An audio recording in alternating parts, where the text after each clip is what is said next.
Welcome to Garden Delights. I'm Susan Howington, Family Consumer Science Agent with the Henry County Cooperative Extension, partnership with the University of Georgia Cooperative Extension. Today we're going to talk about broccoli. It's going to be a great recipe. We're here from Frank Hancock, our Agriculture and Natural Resource Agent, and he's going to talk more about armadillos and the problems we have right here in Henry County. So we'll see you back in just a little bit on Garden Delights.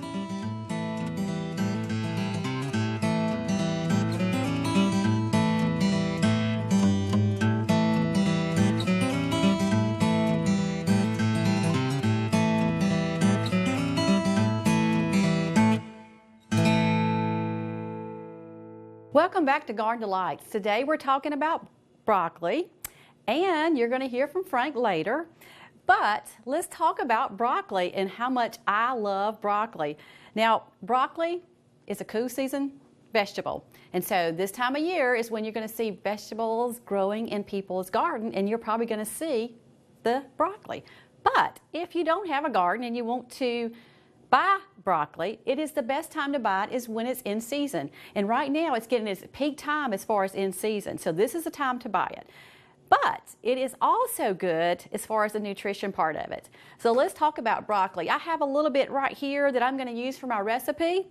But broccoli is so good for you. It is loaded with vitamin C. It has great fiber for you, potassium, cholesterol-free, saturated-free of fat. So what can I say? It's good to eat. And it's about 31 calories in about a cup. And this is less than a cup, but that's what you're getting out of broccoli. And that's if you don't put anything on it.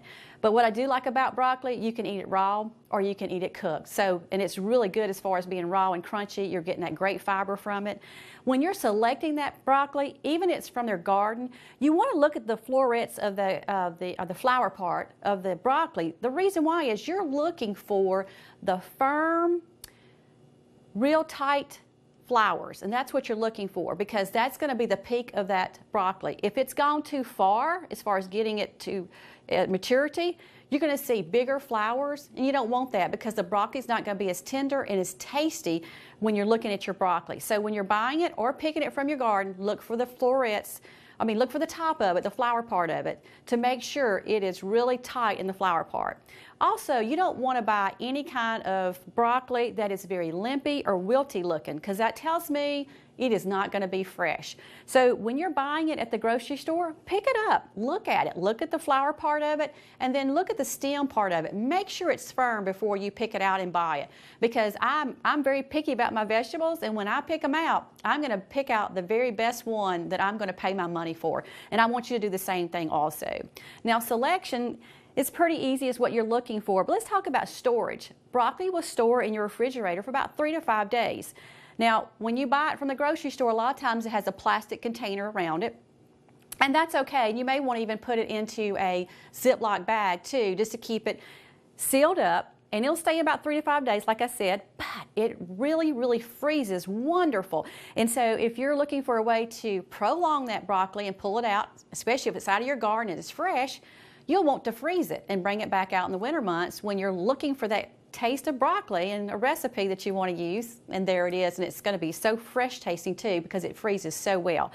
So if you'll remember that it's great as far as nutrition and fiber, as far as selection, to look for firm, and also as far as storage, 3 to 5 days is what we're looking for on the average. So when we come back, you're going to hear from Frank, and he's talking about armadillos, and I know you're going to learn a lot from him. And so we'll see you back in just a little bit on Garden Delights.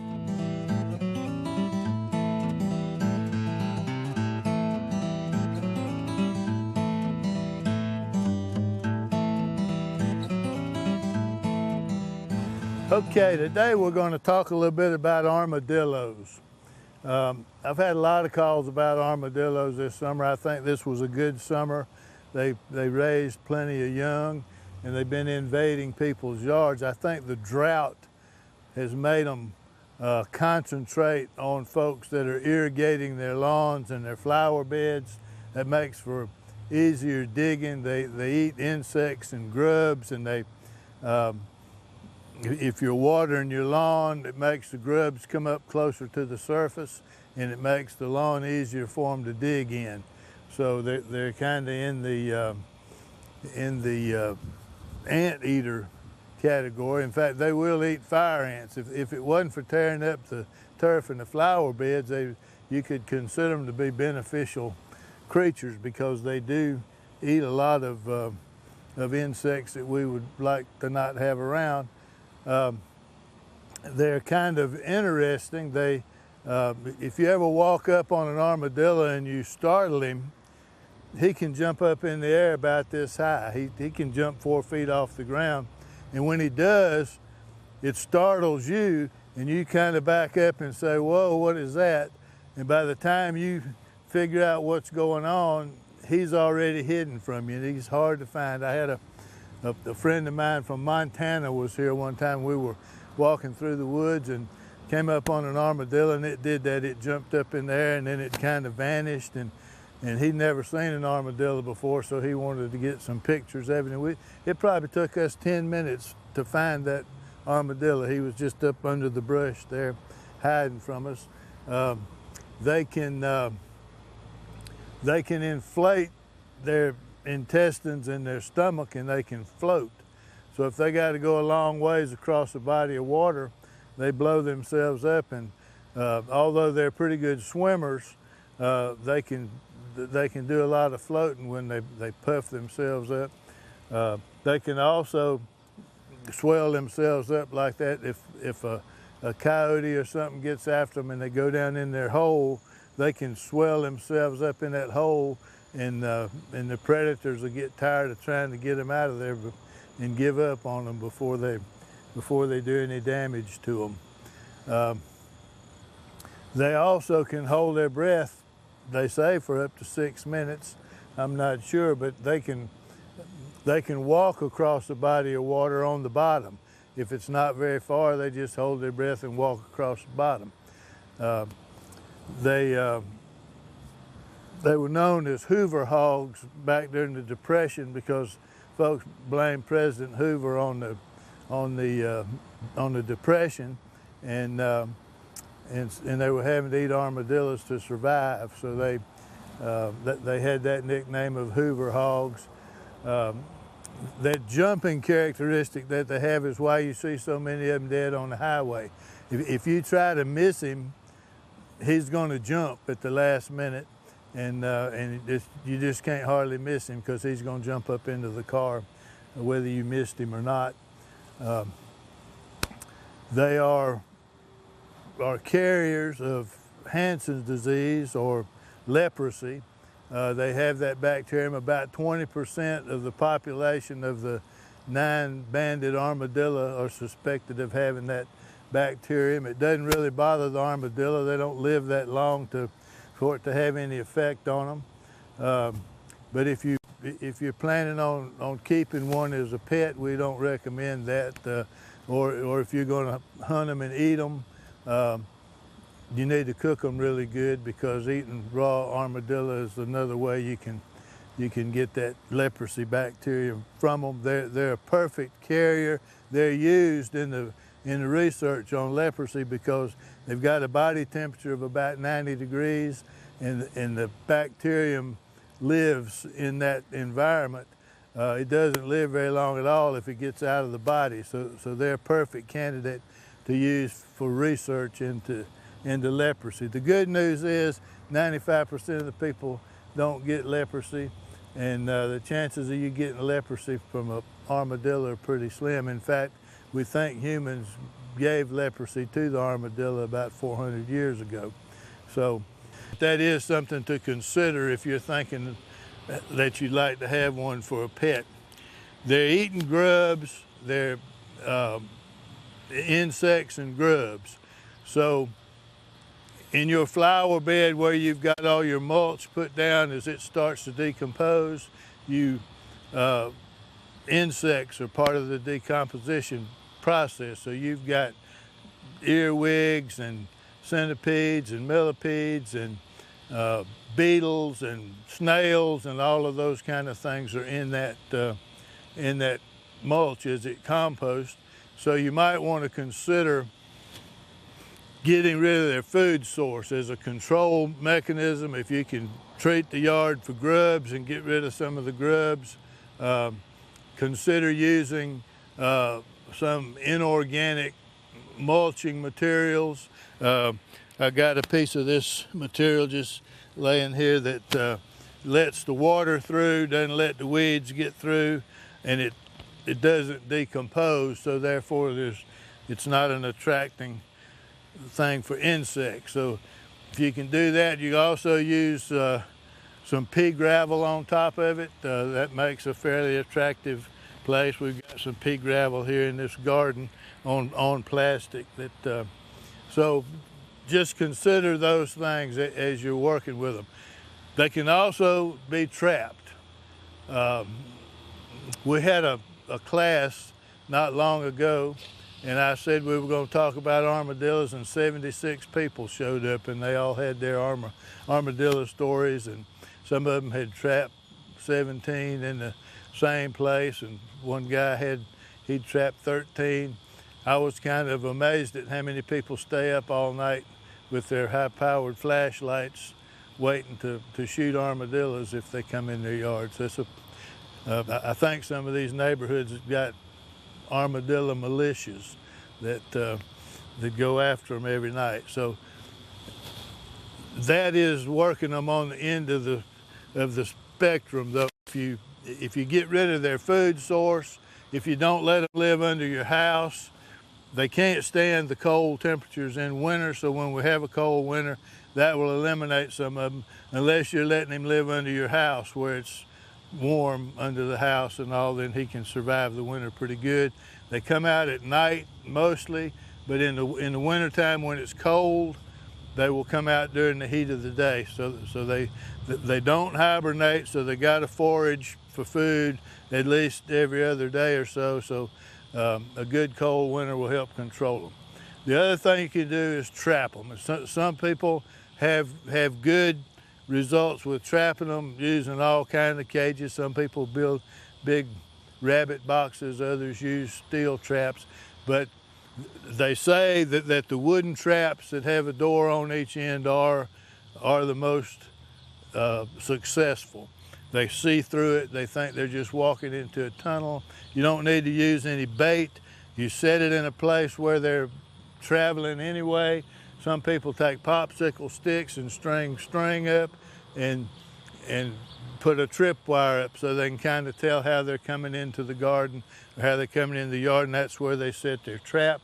They will put wings on the trap so that directs them into the trap. You don't want to bait the trap. You'll see people say put peanut butter in it, put all sorts of things in there, earthworms. But if you bait the trap, you're going to catch raccoons, and you're going to catch possums, and you're going to catch squirrels, and not so many armadillos. So you set it up where they're traveling. You put the wings out on the trap so that you can guide them into the trap, and they'll just walk in. Once you catch one, the wooden trap holds their scent better, and so it's easier to catch the next one and the next one. So we built this trap right here that just to give you an idea of what a trap would look like. It's got a little stick on it here that hooks down.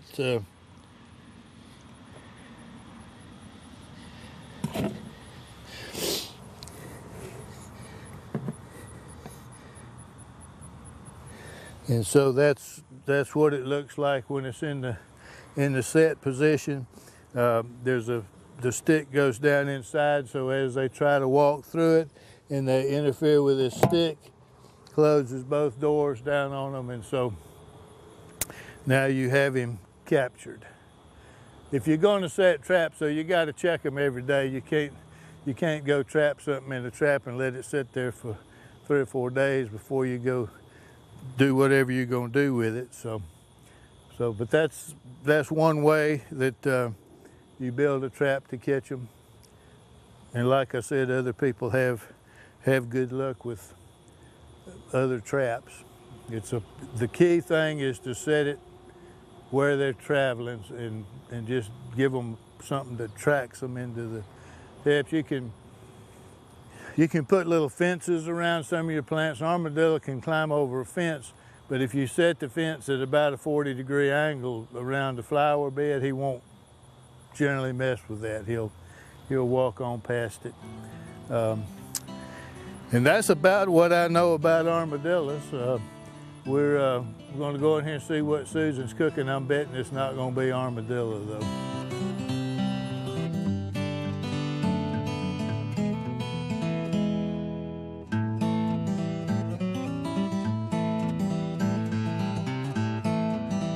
Welcome back to Garden Delights.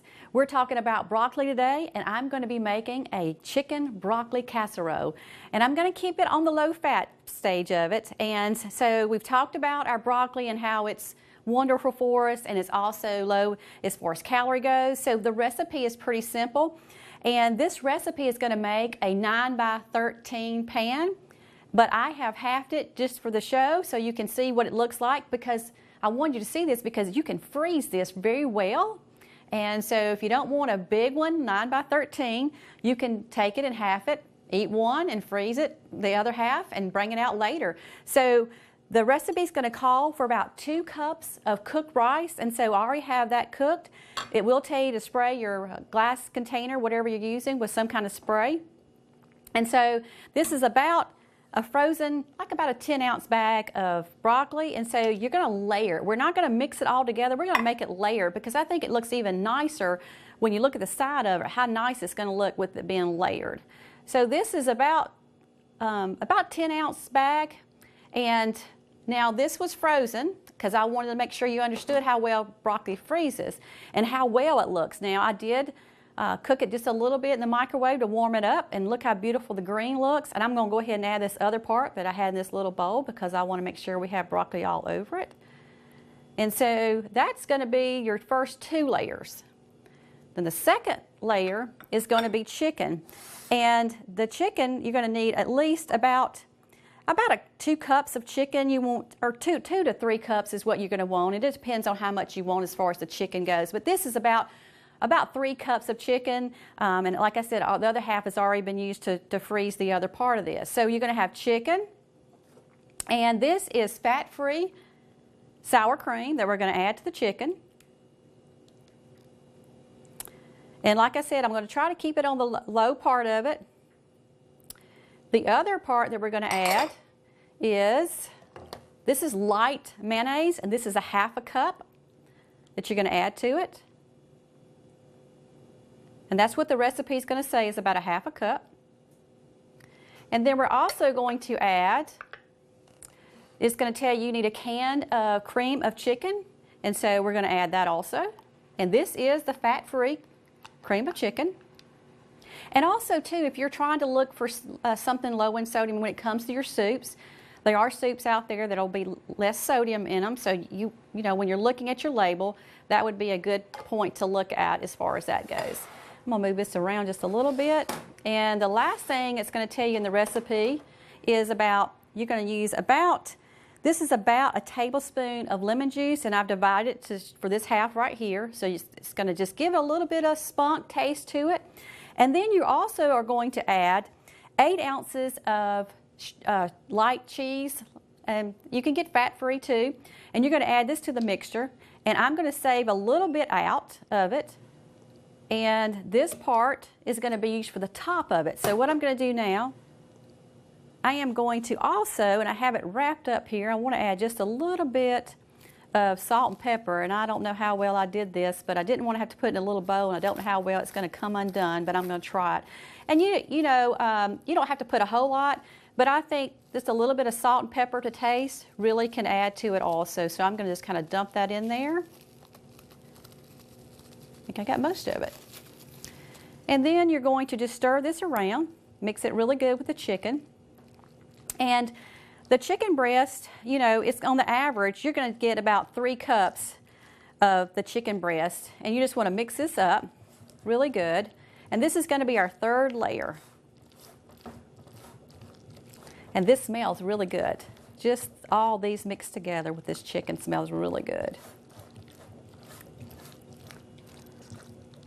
So sometimes, you know, you'll make a chicken broccoli casserole and it'll tell you to stir everything in together, but today we're just going to layer it, and I think it looks really nice with the layer part of it. And so that way when you're spooning it out, it looks really good. So this is all mixed up.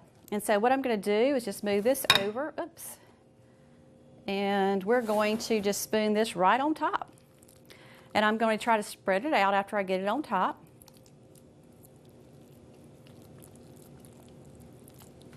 And you can see that this is going to be a nice casserole that you can feed your family. And if it's the whole big casserole, you're going to really have a lot to feed. So we're just going to move this out and around, because when it bakes, this is going to kind of bake down in between the broccoli and the rice. And so it's going to be really a nice mixture when you spoon it out to serve your family also. Just going to move it out because I want to make sure it's touching all the way out. And you know how it always ends up, you always have everything in the center of it. So you want to take the center and kind of push it out to make sure you have everything toward the edges too. That really makes it tastier too, where you don't have everything in the center and you're tasting all your chicken in the center instead of on the outer edges also.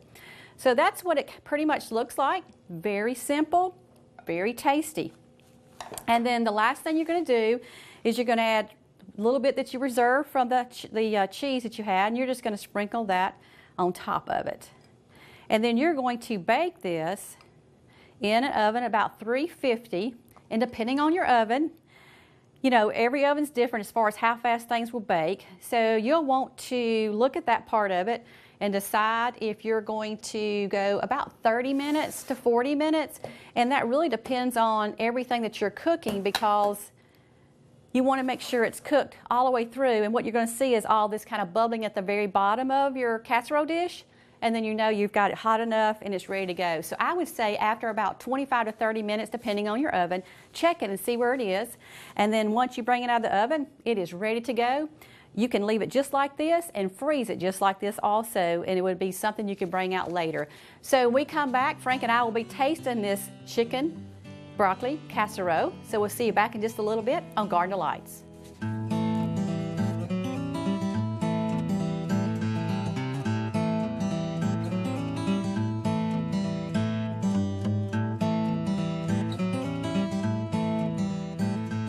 Welcome back to Garden Delights. Frank, we have chicken broccoli casserole. It's going to be Chicken broccoli casserole. with some cheese too, but it's not. It's got a little. It's on the low fat part of it, so that's the good thing. Well, you know, I talked about armadillos. I heard. You don't have any armadillo in this? You know what? I thought about the broccoli and how we could have stuffed some broccoli in the armadillo, but I said, you know what? I just don't think that's going to work. All right. So This will just have to do. as you can see, even when you spoon it out, what makes it nice is the rice being at the bottom. It just keeps it all together. Well, that's good. It looks good, doesn't it? Well, I have to taste it. I mean, we could have that for supper. It is really tasty.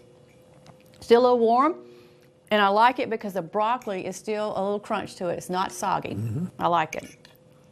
It's really good. I think it could be for supper, for sure. Yep. Well, check out the website. You're going to love this recipe.